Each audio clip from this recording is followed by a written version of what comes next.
Our government, our own damn government, was found guilty in a court of law. I'm shocked at how many people don't know about this because our mainstream media literally never covered it. And why do you think that is? The most famous speech, which I'm sure most of you know, was his I Have a Dream speech, which was given in 1963. I have a dream that one day this nation will rise up and live out the true meaning of its creed.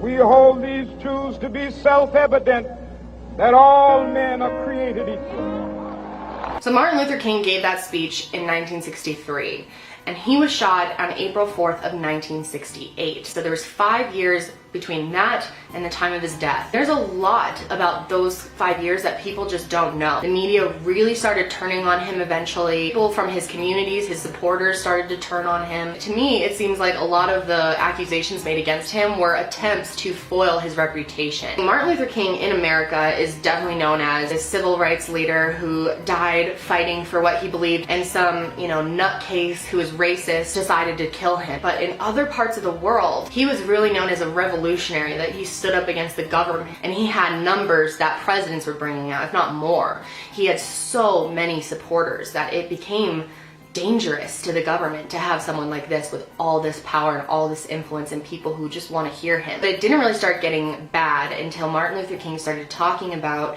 American violence and the violence that our own government puts out into the world. He started speaking against war and money and corruption and poverty. He started questioning the amount of money we were spending on war. And he started talking about that, making people question how much of their tax dollars is going to war. And the US government is a war machine. Like, they make money off of war. He wasn't an issue when he was talking about race. It was him talking about the corruption in the government. And when he started doing this, the liberal media turned on him. Everyone turned on him, and like I said, he lost all of these supporters because of these rumors that started coming out and stuff. And no one really knows this because no one's bothered to look past what they've been told in their American history book. He was blackmailed, basically. He was blackmailed with all types of stuff, audio recordings that they said was him, proof of he was having an affair. He became a giant target of the FBI. And it is proof now, we have proof the FBI admitted to wiretapping him. It was actually after his I Gave a Dream speech that he first was put on FBI watch. This is a real quote from the FBI domestic intelligence chief. His name was William Sullivan, and he said this in a memo 2 days after his I Gave a Dream speech. "We must mark him now, if we have not done so before, as the most dangerous of the future of this nation from standpoint of communism, the and national security." And that is when the efforts to take down Martin Luther King started. The FBI started harassing him all the time, sending tapes to his house. And the government was so afraid of him that J. Edgar Hoover actually listed him as the most dangerous man in America. Martin Luther King, a civil rights activist. Dangerous to what? To how things are? To spreading the truth? Very interesting how people who speak against things like this end up assassinated. And nowadays we have, his memorial. This is an enemy, the largest enemy of the country, the biggest threat to America, and we have a full memorial in Washington, D.C. I mean, come on, people, it's time to wake up. The Kennedy brothers were also afraid of him. They were worried that the Communist Party had infiltrated his civil rights movement, and they were very afraid of communism. So, in 1967, Martin Luther King gave a speech on April 4th, exactly 1 year before he was killed. And he gave a speech that day titled, "Beyond Vietnam, Time to Break Silence. I have walked among the desperate, rejected, and angry young men. I have told them that Molotov cocktails and rifles would not solve their problem. Social change comes most meaningfully through non-violent action. Most dangerous man in America." But they ask, and rightfully so, what about Vietnam? They ask if our own nation wasn't using massive doses of violence to solve its problems. The greatest purveyor of violence in the world today, my own government. This was a big problem, and I think that speech, exactly 1 year before he assassinated, was the triggering point. Now, when Martin Luther King was shot, he was in Memphis, Tennessee. He was there specifically to help protest with the sanitation workers who were currently on strike. He was staying at a motel called the Lorraine, and that is actually where he was murdered. There were 4 tactical units composed of 3 police cruisers each, with 3 officers in each cruiser. They were there to intimidate Dr. King's party and to prevent what the Memphis police thought would be a riot emanating from the Lorraine Motel of all things. One of the last calls he made before he died was to his church. He said he was going to be giving a sermon and wanted to tell them what it was about. His last sermon was called, and I'm not kidding, you can look this up, why America may go to hell.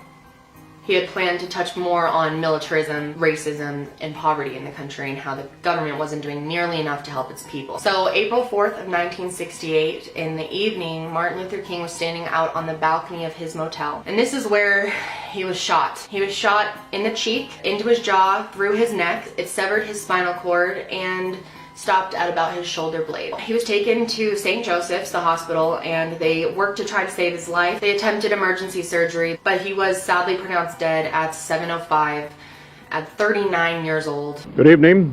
Dr. Martin Luther King, the apostle of nonviolence in the civil rights movement, has been shot to death in Memphis, Tennessee. One civil rights activist points a finger at local law enforcement. All I know is that police were all around. You had literally 100 to 150 police in the area, and they didn't see anybody. America went wild. There were major riots, outbreaks of looting, arson. People were going nuts, which Martin Luther King would not have wanted that because he was all about nonviolent protest. He took a lot of his inspiration from Gandhi. But anyway, an additional 43 men and women were killed in riots. Approximately 3,500 were injured and 27,000 people were arrested.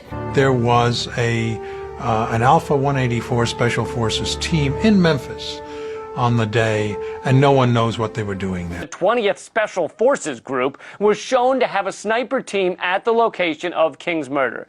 This is a significant development.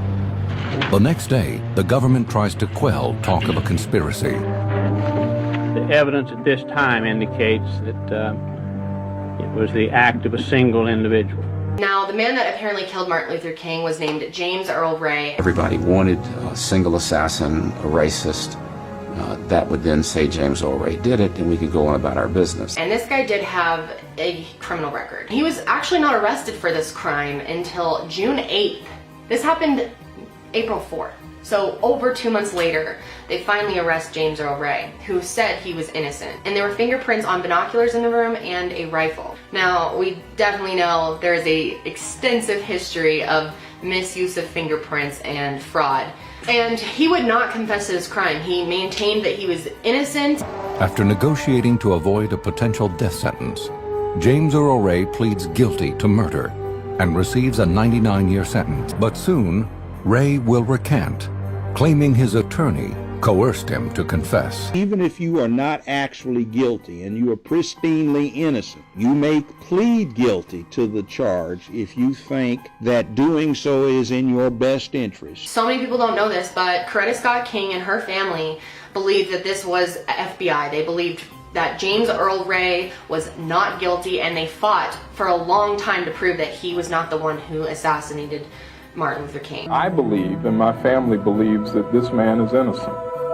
There was a real trial, and this was a wrongful death lawsuit from the King family against Mr. Jowers and co-conspirators. And Mr. Jowers was the man that ran the restaurant across the street called Jim's. And Judge Joe Brown made an amazing explanation for why he believes the gun could not have been the gun that was used by James Earl Ray. The thing the state relied upon was the rifle, but modern scientific methodology excluded that rifle from being the murder weapon. The bullet they pull out of King's body has a rate of rifling twist of 1 turn in every 11 1/4 inches. The rifle that Ray had a rate of rifling twist of 1 turn in every 10 inches and a bad manufacturing defect that is not apparent on the death slug. And one thing that's really interesting, if you look at the picture when Martin Luther King was killed, they were pointing in the opposite direction from where the government says the bullets came from. There was so much inconsistency with the gun. And after 4 weeks of testimony, 12 jurors in only an hour came to the conclusion that Martin Luther King was killed in some type of conspiracy by the United States. Lloyd Jowers, the former Memphis restaurant owner who in 1993 admitted he had a role in the conspiracy to kill King, is too ill to testify, so the trial takes place without him. He said the mafia-associated Memphis produce dealer named Frank Liberto gave him $100,000 to hire a hitman to kill King. Jowers said that he stored the actual assassination rifle in his restaurant, retrieving it from the real killer. Our government, our own government, was found guilty in a court of law. And I want to read you this statement from Martin Luther King's wife, Coretta Scott King. There is abundant evidence of a major high-level conspiracy in the assassination of my husband, Martin Luther King Jr. I truly believe that the true story of Martin Luther King's assassination has never been told to us. But that's it for me today, guys. I hope you're having a great day, and I will see you next time. Bye.